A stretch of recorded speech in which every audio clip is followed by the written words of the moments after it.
কষ্ট তো পাওয়ারই কথা, যেরকম পরিস্থিতিতে গিয়ে আমরা আসলে কয়েকটা ম্যাচ আমরা হেরেছি, তিনটা ম্যাচ ইনফ্যাক্ট।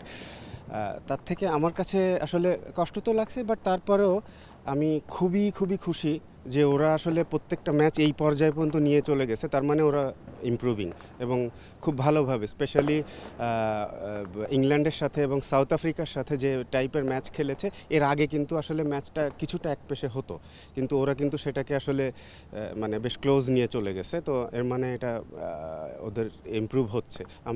আমার জন্য খুবই ভালো নিউজ যে এসেই আসলে দেখছি যে ওরা ভালো ক্রিকেট খেলা শুরু করেছে। এখন চেষ্টা থাকবে যে যাতে এখান থেকে কোনো যেসব সুযোগ সুবিধা হলে ওদের জন্য লাভ হবে সেগুলো প্রোভাইড করা। বাংলাদেশ ওমেন্স টিমের ক্যাজুয়াল আমি দেখেছি, আসলে খুব একটা যে ফ্রি টাইম ওদের ছিল সেটাও কিন্তু না। প্রিপারেশন আসলে সব সময় একই রকম প্রিপারেশন হবে না, বা আমি যেরকম চাইবো সেরকম প্রিপারেশন হবে না।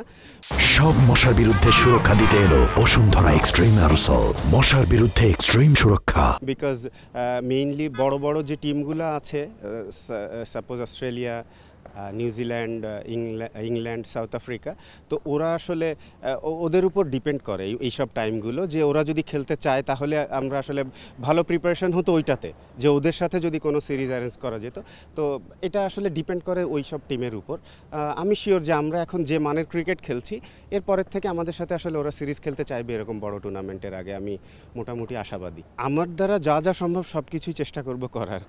আর দল কিন্তু আসলে পরিবর্তন হয়েছে, বিকজ এখানে কিন্তু হ্যাঁ রেজাল্টগুলো আনফর্চুনেটলি হয়তো আমাদের ফরে আসেনি, বাট অ্যাজ এ হোল ক্রিকেটের কিন্তু মানে বেশ একটা ইমপ্রুভমেন্ট পরিলক্ষিত আমার কাছে মনে হয়েছে এই পুরো টুর্নামেন্টে।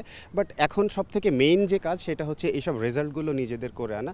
তো সেটার জন্য ডেফিনেটলি টেকনিক্যাল ইয়েতে যারা আছেন আমি তাদের সবার সাথে কথা বলবো, যাতে করে এইগুলো যত তাড়াতাড়ি সম্ভব রিকভার করা, এবং এর জন্য যেসব হেল্প লাগবে আমি ইনশাল্লাহ চেষ্টা করবো সেগুলো দেওয়ার। দেখেন, সিরিজগুলো অ্যারেঞ্জ করা, ভালো ভালো সিরিজগুলো যদি অ্যারেঞ্জ করা যায়, আমি ওদের নেক্সট 13 মাসের স্ক্যাজুয়াল দেখেছি, তো ওখানে যেসব সিরিজ আছে এইসব সিরিজগুলো যদি ওরা ঠিকঠাক মতো খেলতে পারে, আমি আশাবাদী যে এর পরবর্তীতে যে বড় টুর্নামেন্টে যাবে ওদের জন্য, এবং এর মধ্যে থেকেও আমি ওদের সাথে কথা বলবো। ওরা যেহেতু এখন খেলার মধ্যে আছে, আমি আসলে চাই না ওদের ডিস্টার্ব করতে।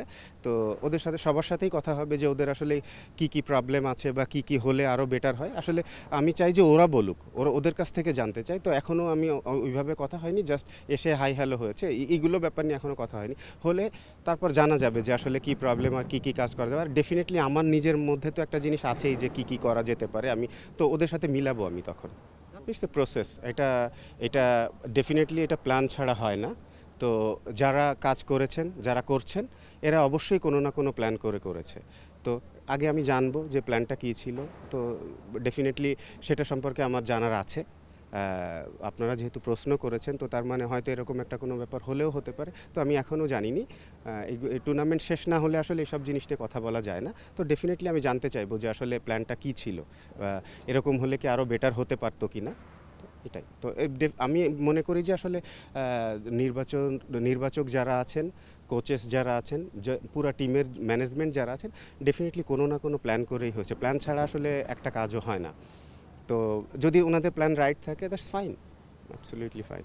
আমাদের এনসিএল হবে, এরপর ফার্স্ট ডিভিশন লিগ হবে, তারপর আপনার প্রিমিয়ার লিগ হবে। এই তিনটা আমাদের ডোমেস্টিকের খেলা। আর কিছু আর এর বাইরে যদি প্রয়োজন হয় তো তাহলে বিসিএল আছে। তো বিসিএলটা এখনও ডিসাইডেড না যে এটা কোন ফরম্যাটে হবে, বিকজ ওইটার আগে যে যদি কোনো বড় টুর্নামেন্ট থাকে, চেষ্টা করা হবে সেই ফরম্যাটে করা, যে ফরম্যাটে হবে। তো ওইটা এখনও ডিসাইডেড না যে কোন ফরম্যাট হবে, বাট এই কয়েকটা খেলা কিন্তু আছে। এবং এগুলোতে কম্পিটিটিভ করার জন্য আসলে যে পদক্ষেপ নেওয়া, যে অনেক টিম না বাড়িয়ে আমার মনে হয় মেইন প্লেয়ার দিয়ে যে কোনো একটা টুর্নামেন্ট করা দরকার, যেটাতে কম্পিটিটিভনেস বেশি থাকবে। অ্যাট দ্য সেম টাইম এরকম সবগুলো করলে হবে না যে সবগুলোতে টিম কমিয়ে তাহলে আসলে প্লেয়ারের প্রোডাকশানও কমে যাবে। তো সেটাও যেন ঠিক থাকে। At the same time national টিমে যারা খেলছে তারা যেন উপকৃত হয়। তো এই অন্তত ইন্টারন্যাশনাল লেভেলের কাছাকাছি মানের টুর্নামেন্ট দু একটা খেলতে পারে নিজেদের মধ্যে, সেই চেষ্টাটা করবো আসলে। দেখেন, অবশ্যই এই পরিকল্পনা আছে, বাট এই মুহূর্তে যে অবস্থা হয়তো এই বছরই খুব সম্ভবত সম্ভব হবে না। বিপিএলের সাথে এটা করলে আসলে বিপিএলের আগে পর হিসাব করেই করা উচিত হবে বলে আমার মনে হয়, বিকজ এই সময়টাতে আমাদের দেশে ক্রিকেট খেলার জন্য সবচেয়ে পারফেক্ট ওয়েদার বলেন, সব কিছু বলেন। আর এগুলো নিয়ে আসলে এই জিনিসগুলো নিয়ে এখনও কথা বলতে পারিনি আমি অত ভালোভাবে, বিকজ আমি জাস্ট অল্প কিছুদিন হয়েছে আসছি। ডেফিনেটলি এগুলো ইনক্লুড করার ইচ্ছা আমার আছে, এটা আমার পার্সোনাল ইচ্ছা, এখনও বোর্ডে আমি প্লেস করিনি জিনিসগুলো। দেখেন ওদের এই যে প্র্যাকটিস দেখলাম আজকে, খুবই ভালো লাগছে ওদের, মানে ওরা বেশ এনথুজিয়াস্টিক, এবং the way they are like approaching, আমার কাছে এটাই সব থেকে ভালো লাগছে। যেটা চলে গেছে আমার কাছে মনে হয়েছে যে ওরা এইভাবেই নিয়েছে, যেটা চলে গেছে, সামনে যেটা আছে সেটাকে আমাদের তাড়া করতে হবে, তো সেটার জন্য ওরা রেডি হচ্ছে, হুইচ ইজ মানে আমার কাছে মনে হয় যে সবচেয়ে বড় পয়েন্ট। আর এবারকার টুর্নামেন্ট দেখে আমি আসলেই আশাবাদী। এবার যে পুরা টুর্নামেন্টে যে টাইপের ক্রিকেট খেলছে, এটাতে আমি আশাবাদী যে এই টিমকে যদি ভালোভাবে সব ব্যবস্থা করা যায়, সুযোগ সুবিধা দিয়ে প্র্যাকটিসে, এবং অ্যাট দ্য সেম টাইম ওদেরও আগাতে হবে সেইভাবে, সেই মেন্টালিটি নিয়ে। ওরা যদি চিন্তা করে যে এইটাতেই স্যাটিসফাইড, যে আমরা যে ক্রিকেট খেলছি, ভালো ক্রিকেট খেলছি, আসলে ওইটা হলে হবে না, ওদেরকেও আসতে হবে যে না, আমরাও চাই যে এই সব ম্যাচগুলো জিতে আনতে। তো আমি মনে করি যে আসলে এই টিম দিয়ে ভালো করা সম্ভব। For more updates, subscribe to our YouTube channel and click on the bell icon. Follow us on Facebook and Instagram. Download T-Sports app to enjoy exciting games and highlights. Visit tsports.com.